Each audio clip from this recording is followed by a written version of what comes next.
श्री गणेशाय नमः। वागर्थाविव संपृक्तौ वागर्थप्रतिपत्तये जगतः पितरौ वन्दे पार्वती परमेश्वरौ। श्रीमद्भागवत महापुराण सप्तम स्कंध 11वां अध्याय मानव धर्म, वर्ण धर्म और स्त्री धर्म का निरूपण। ओम नमो भगवते वासुदेवाय। श्रीशुक उवाच। श्रुत्वेहितं साधु सभाजितं महत्तमाग्रण्य उरुक्रमात्मनः। युधिष्ठिरो दैत्यपतेर्मुदायुतः पप्रच्छ भूयस्तनयं स्वयंभुवः। श्री सुखदेव जी कहते हैं, भगवान मैं प्रहलाद जी के साधु समाज में सम्मानित पवित्र चरित्र सुनकर संत शिरोमणि युधिष्ठिर को बड़ा आनंद हुआ। उन्होंने नारद जी से और भी पूछा। युधिष्ठिर जी ने कहा, भगवान अब मैं वर्ण और आश्रमों के सदाचार के साथ मनुष्यों के सनातन धर्म का श्रवण करना चाहता हूँ, क्योंकि धर्म से ही मनुष्य को ज्ञान, भगवत प्रेम और साक्षात परम पुरुष भगवान की प्राप्ति होती है। आप स्वयं प्रजापति ब्रह्मा जी के पुत्र हैं और नारद जी आप तपस्या, योग एवं समाधि के कारण वे अपने दूसरे पुत्रों की अपेक्षा आपका अधिक सम्मान भी करते हैं। आपके समान नारायण परायण, दयालु, सदाचारी और शांत ब्राह्मण धर्म के गुप्त रहस्य को जैसा यथार्थ रूप से जानते हैं, दूसरे लोग वैसा नहीं जानते। नारद जी ने कहा, युधिष्ठिर अजन्मा भगवान ही समस्त धर्मों के मूल कारण हैं। वही प्रभु चराचर जगत के कल्याण के लिए धर्म और दक्ष पुत्री मूर्ति के द्वारा अपने अंश से अवतीर्ण होकर बदरिकाश्रम में तपस्या कर रहे हैं। उन नारायण भगवान को नमस्कार करके उन्हीं के मुख से सुने हुए सनातन धर्म का मैं वर्णन करता हूँ। युधिष्ठिर, सर्ववेद स्वरूप भगवान श्री हरि, उनका तत्व जानने वाले महर्षियों की स्मृतियाँ और जिससे आत्मग्लानि न होकर आत्म प्रसाद की उपलब्धि हो, वह कर्म धर्म के मूल हैं। युधिष्ठिर, धर्म के ये 30 लक्षण शास्त्रों में कहे गए हैं। सत्य, दया, तपस्या, शौच, तितिक्षा, उचित अनुचित का विचार, मन का संयम, इंद्रियों का संयम, अहिंसा, ब्रह्मचर्य, त्याग, स्वाध्याय, सरलता, संतोष, समदर्शी महात्माओं की सेवा, धीरे धीरे सांसारिक भोगों की चेष्टा से निवृत्ति, मनुष्य के अभिमान पूर्ण प्रयत्नों का फल उल्टा ही होता है, ऐसा विचार, मौन, आत्मचिंतन, प्राणियों को अन्न आदि का यथा योग्य विभाजन, उनमें और विशेष करके मनुष्यों में अपने आत्मा तथा इष्ट देव का भाव, संतों के परम आश्रय भगवान श्री कृष्ण के नाम गुण लीला आदि का श्रवण, कीर्तन, स्मरण, उनकी सेवा, पूजा और नमस्कार, उनके प्रति दास्य, सख्य और आत्मसमर्पण। यह 23 प्रकार का आचरण सभी मनुष्यों का परम धर्म है। इसके पालन से सर्वात्मा भगवान प्रसन्न होते हैं। धर्मराज, जिनके वंश में अखंड रूप से संस्कार होते आए हैं और जिन्हें ब्रह्मा जी ने संस्कार के योग्य स्वीकार किया है, उन्हें द्विज कहते हैं। जन्म और कर्म से शुद्ध द्विजों के लिए यज्ञ, अध्ययन, दान और ब्रह्मचर्य आदि आश्रमों के विशेष कर्मों का विधान है। अध्ययन, अध्यापन, दान लेना, दान देना और यज्ञ करना, यज्ञ कराना, ये 6 कर्म ब्राह्मण के हैं। क्षत्रिय को दान नहीं लेना चाहिए। प्रजा की रक्षा करने वाले क्षत्रिय का जीवन निर्वाह ब्राह्मण के सिवा और सबसे यथा योग्य कर तथा दंड, जुर्माना आदि के द्वारा होता है। वैश्य को सर्वदा ब्राह्मण वंश का अनुयायी रहकर गोरक्षा, कृषि एवं व्यापार के द्वारा अपनी जीविका चलानी चाहिए। शूद्र का धर्म है द्विजातियों की सेवा।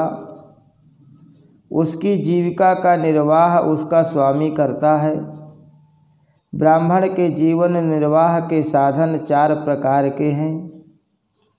वार्ता, वार्ता उसे कहते हैं जो यज्ञ, अध्ययन आदि कराकर धन लेना, और शालीन कहते हैं बिना मांगे जो कुछ मिल जाए उसी में निर्वाह करना।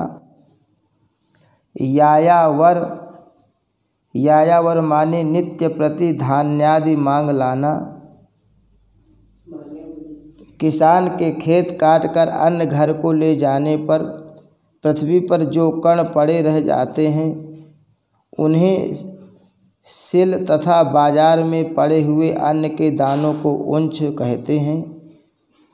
उन सिल और उंचों को बीनकर अपना निर्वाह करना सिलोंच वृत्ति है। इनमें से पीछे पीछे की वृत्तियां अपेक्षाकृत श्रेष्ठ हैं। निम्न वर्ण का पुरुष बिना आपत्ति काल के उत्तम वर्ण की वृत्तियों का अवलंबन न करे। क्षत्रिय दान लेना छोड़कर ब्राह्मण की शेष 5 वृत्तियों का अवलंबन ले सकता है। आपत्ति काल में सब वृत्तियों को स्वीकार कर सकते हैं। ऋत, अमृत, मृत, प्रमृत और सत्यानृत, इनमें से किसी भी वृत्ति का आश्रय ले, परंतु स्वान वृत्ति का अवलंबन कभी न करे। बाजार में पड़े हुए अन्न उंच तथा खेतों में पड़े हुए अन्न सिल को बीनकर सिलोंच वृत्ति से जीविका निर्वाह करना ऋत है। बिना मांगे जो कुछ मिल जाए उसी अयाचित शालीन वृत्ति के द्वारा जीवन निर्वाह करना अमृत है।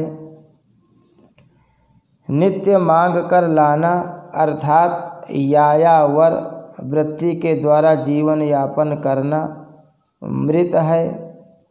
कृषि आदि के द्वारा वार्ता वृत्ति से जीवन निर्वाह करना प्रमृत है। वाणिज्य सत्यानृत है और निम्न वर्ण की सेवा करना स्वान वृत्ति है। ब्राह्मण और क्षत्रिय को इस अंतिम निंदित वृत्ति का कभी आश्रय नहीं लेना चाहिए, क्योंकि ब्राह्मण सर्ववेदमय और क्षत्रिय राजा सर्वदेवमय है। सम, दम, तप, शौच, संतोष, क्षमा, सरलता, ज्ञान, दया, भगवत परायणता और सत्य ये ब्राह्मण के लक्षण हैं। युद्ध में उत्साह, वीरता, धीरता, तेजस्विता, त्याग, मनोजय, क्षमा, ब्राह्मणों के प्रति भक्ति, अनुग्रह, और प्रजा की रक्षा करना ये क्षत्रिय के लक्षण हैं। देवता, गुरु और भगवान के प्रति भक्ति, अर्थ, धर्म और काम, इन तीनों पुरुषार्थों की रक्षा करना, आस्तिकता, उद्योगशीलता और व्यवहारिक निपुणता ये वैश्य के लक्षण हैं। उच्च वर्णों के सामने विनम्र रहना, पवित्रता, स्वामी की निष्कपट सेवा, वैदिक मंत्रों से रहित यज्ञ, चोरी न करना, सत्य तथा गौ ब्राह्मणों की रक्षा करना ये शूद्र के लक्षण हैं। पति की सेवा करना, उसके अनुकूल रहना, पति के संबंधियों को प्रसन्न कर रखना और सर्वदा पति के नियमों की रक्षा करना ये पति को ही ईश्वर मानने वाली पतिव्रता स्त्रियों के धर्म हैं। साध्वी स्त्रियों को चाहिए कि झाड़ने, बुहारने, लेपने तथा चौक पूरने आदि से घर को और मनोहर वस्त्राभूषणों से अपने शरीर को अलंकृत रखे, सामग्रियों को साफ सुथरी रखे, अपने पति देव की छोटी बड़ी इच्छाओं को समय के अनुसार पूर्ण करे, विनय, इंद्रिय संयम, सत्य एवं प्रिय वचनों में प्रेम पूर्वक पति देव की सेवा करे, जो कुछ मिल जाए उसी में संतुष्ट रहे, किसी भी वस्तु के लिए ललचावे नहीं, सभी कार्यों में चतुर एवं धर्मज्ञ हों, सत्य और प्रिय बोले, अपने कर्तव्य में सावधान रहे, पवित्रता और प्रेम से परिपूर्ण रहकर यदि पति पतित न हो तो उसका सहवास करे, जो लक्ष्मी जी के समान पति परायणा होकर अपने पति की उसे साक्षात भगवान का स्वरूप समझकर सेवा करती है, उसके पति देव वैकुंठ लोक में भगवत सारूप्य को प्राप्त होते हैं और वह लक्ष्मी जी के समान उनके साथ आनंदित होती हैं। युधिष्ठिर, जो चोरी तथा अन्यान्य पाप कर्म नहीं करते, उन अंत्यज तथा चांडाल आदि अंतेवसायी वर्ण संकर जातियों की वृत्तियां वे ही हैं जो कुल परंपरा से उनके यहाँ चली आई हैं।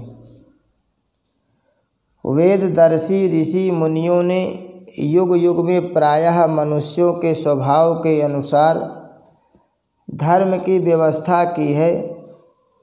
वही धर्म उनके लिए इस लोक और परलोक में कल्याणकारी है। जो स्वाभाविक वृत्ति का आश्रय लेकर अपने स्वधर्म का पालन करता है, वह धीरे धीरे उन स्वाभाविक कर्मों से भी ऊपर उठ जाता है और गुणातीत हो जाता है। महाराज, जिस प्रकार बार बार बोने से खेत स्वयं ही शक्तिहीन हो जाता है और उसमें अंकुर उगना बंद हो जाता है, यहाँ तक कि उसमें बोया हुआ बीज भी नष्ट हो जाता है, उसी प्रकार यह चित्त जो वासनाओं का खजाना है, विषयों का अत्यंत सेवन करने से स्वयं ही ऊब जाता है, परंतु स्वल्प भोगों से ऐसा नहीं होता। जैसे एक एक बूंद घी डालने से आग नहीं बुझती, परंतु एक ही साथ अधिक घी पड़ जाए तो वह बुझ जाती है। जिस पुरुष के वर्ण को बतलाने वाला जो लक्षण कहा गया है, वह यदि दूसरे वर्ण वाले में भी मिले तो उसे भी उसी वर्ण का समझना चाहिए। हरि शरणम। श्री कृष्णार्पणमस्तु।